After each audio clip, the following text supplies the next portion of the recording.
Greetings, YouTubians, and welcome back to Wayne Sharp World, where unfortunately the weekend did not go by any slower, and we are once again finding ourselves facing another Monday, meaning you know what time it is. Wayne Sharp Week, highlighting the knives that are going to be in my pocket for the next 5 days. Before I hop into that list, I'm going to go give a quick shout out and thank you to all my sponsors up here: DLT Trading, Kaviso, White Mountain Knives, Mojave Outdoor, Blade Ops, and Steel Capital. Guys, check all these retailers out. Give them your business if you can. It's because of their generous support of my channel I can do what I do on such a regular basis, and I greatly appreciate their support.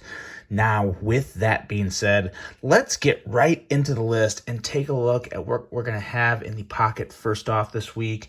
And this here is none other than the Kizer Drop Bear.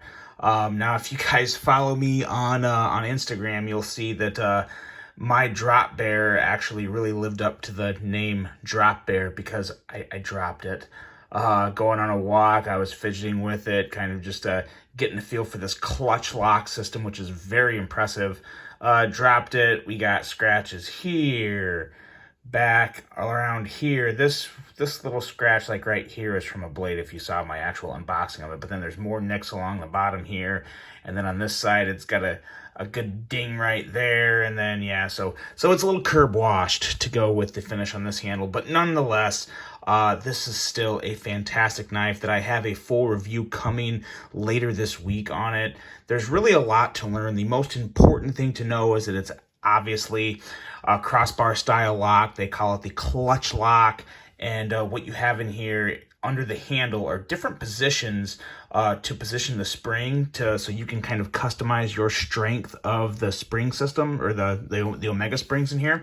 Makes for a very, very fun, fidgety experience, and what really makes the action unique, in my opinion, it makes it even a little more unique than the spring tension, is just the weight of this blade. It's not a heavy blade, but it's also not light, and you pair it with a slightly heavier handle. We got aluminum scales, so I mean it's nothing crazy heavy, but just a little more beef and weight on this knife than say a Bugout or a Deca, and you definitely notice that when you're kicking this blade out.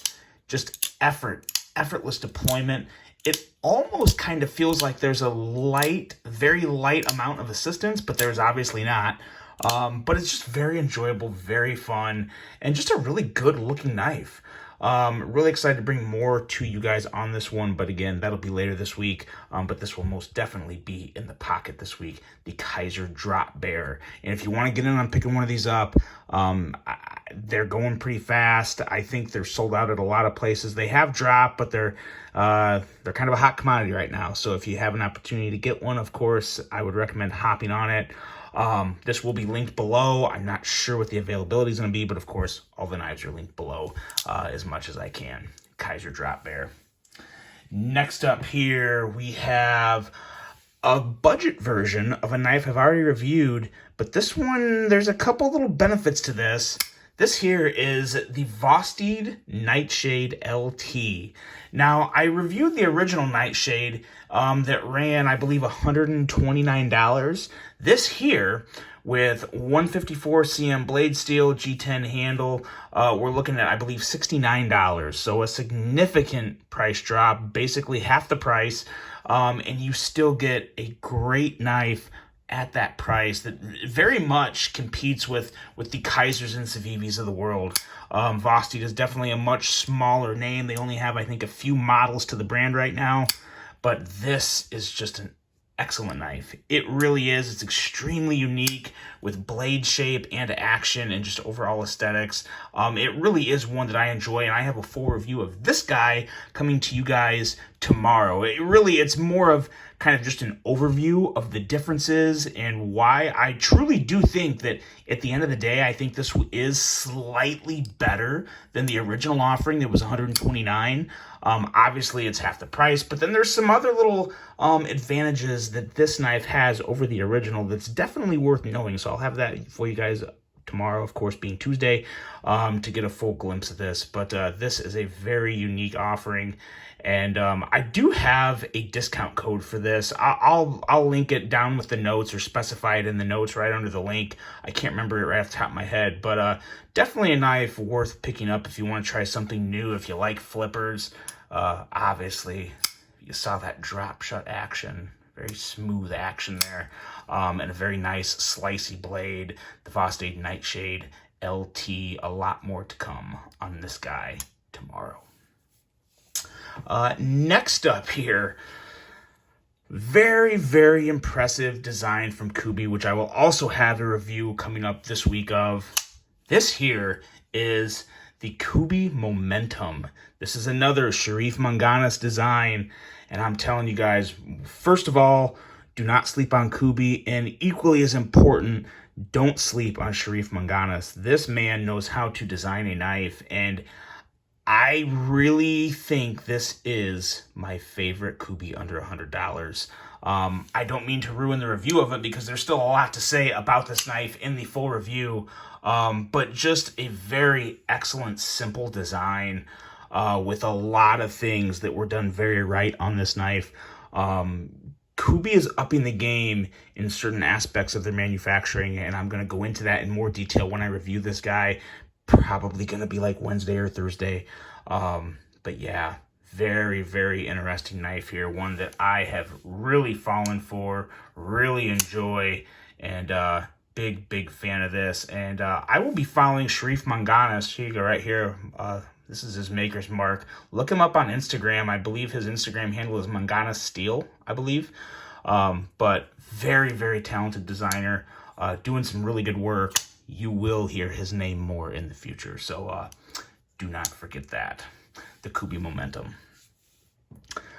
Next up, another, even probably the most unique knife on the table this week. This here is kind of a bug out. This is a bug out handle and a reblade from Transparent Knives. And if you guys saw the unboxing, you know a little about this. I actually misinformed during the unboxing, though. I thought this blade steel was M390. This is actually Magna Cut. This is a Magna Cut blade, and knowing it's from Transparent Knives, I'm assuming the HRC is somewhere between 63 and 64, so a very nice level of hardness for extreme edge retention, and just a really optimal level for this steel to be at. And the thinness of this blade, you got to be careful because it might cut you just looking at it. I'll go into all the details and kind of give everyone, kind of fill everybody in on Transparent Knives if you haven't heard of him. A gentleman by the name of Brian Kim, doing some fantastic work that is very interesting, and definitely someone that I think is worth paying attention to within the community.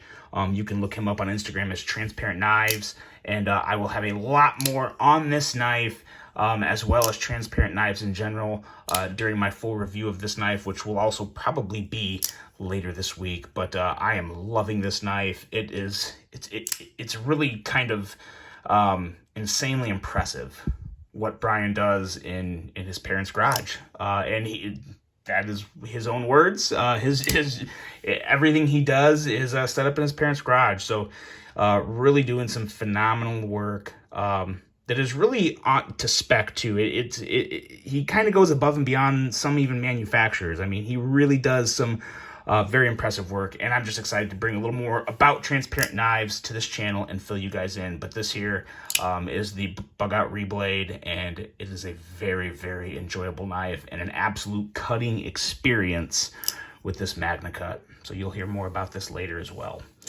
Next up and last up, we have one more Kizer, and this one here is the Kizer Begleiter 2 Tonto. And I gotta say, I do like a good Tonto. I'm definitely a drop point guy, but there's something about this knife right here with the contoured micarta scales, this Tonto design. I just absolutely love it. The action is insanely smooth. You can do your whole guillotine drop if you're not too scared, because yeah, it'll get you if you're not careful. But just an insanely good D10, as you would normally expect with the Kizer. Blade flies out. that gorgeous, gorgeous black wash, which I always prefer over a good coating, or at least a full coating. And this one just has a lot of sass, a lot of aggressive lines, and one that I think is going to be a pretty good seller for Kizer. The Beglider series in general, I think, is a very good seller, but I believe the first time they've had a Tonto version of it. So very, very attractive offering from Kizer that follows that Kizer quality and detent in action that is just the best in its category. We'll put it that way. But there we go. That's the lineup, guys. Let's get them back all out here. I think one of them fell. It was the drop bear. The drop bear fell again, of course. This knife is just destined for abuse, and you know what? I'm going to give it to it. But there we go, guys. There is this week's carry. Let me know what you think of these knives. I'm really excited for this carry. This is going to be a good week. Some really unique, different, pretty awesome knives going to be in my pocket. Really happy about that. Hope you guys have a great week as well. Hope you enjoyed this one. And until the next one, I'm out.